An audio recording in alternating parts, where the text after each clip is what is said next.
Scott Trepel. He is president of Siegel Auctions, which is handling the Bill Gross stamp collection, and it will be held on June 14th and 15th. Great to see you. Thank you for joining us Thanks today. for having me. What kind of preliminary interest or phone calls have you gotten from stamp collectors about this auction?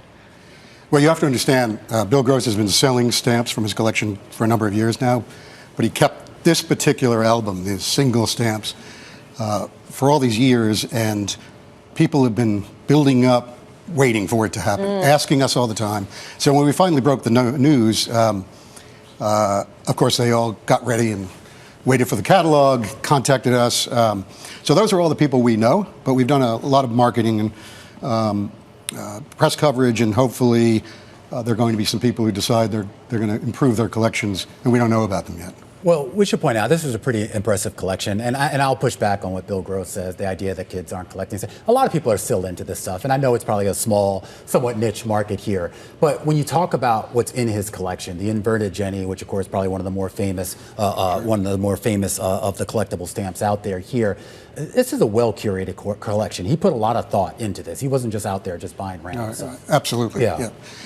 This is a collection that very few people in the world could put together. First, they have to have the inclination to do it, and then they have to have the means. But even then, there are stamps that are so rare, and one of them's here with us today. They're so rare that I don't care how much money you have, and you're going to need longevity because it might be a generation before they come up. But just to explain what we're seeing there, I mean, on the left of the screen there, that is the inverted Jenny, and on the right, is that the Z stamp? Is that? This is the 1 cent Z grill. Yeah. And this is the inverted Jenny. And I brought both because this is the most valuable stamp, really, in American philately. It's estimated at $4 to $5 million. This may be the most famous stamp. Yeah. Your kids collect, right? Yeah. Well, even they're going to know. They're going to be very jealous you didn't bring them today to see I don't think the inverted Jenny. But this is a stamp that's been in movies like Brewster's Millions. It's been on The Simpsons. Brewster's Millions. Wow. Yeah. That really takes. It's a great clip of him buying the stamp in an old stamp shop. But this represents something that is special in stamps, discovery. So this collector in 1918, when the stamp was first issued, went to the post office on the first day of issue with his $24 and bought a sheet of stamps. And as soon as he saw them, as he said later, his heart stood still. He knew they were inverts. He was actually looking to see if he might win that lottery card, the lottery with a sheet of inverts, and he did.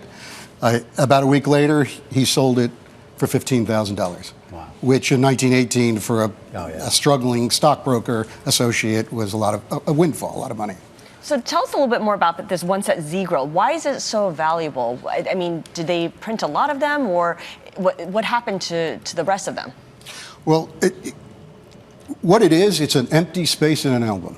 And by that I mean, stamp collectors look at all the different varieties and they assign numbers to them. And then with every number goes a space in an album. So the technical reasons for why it's so much rarer than the other ones, I'm not going to get into that here, but it is Scott number 85A.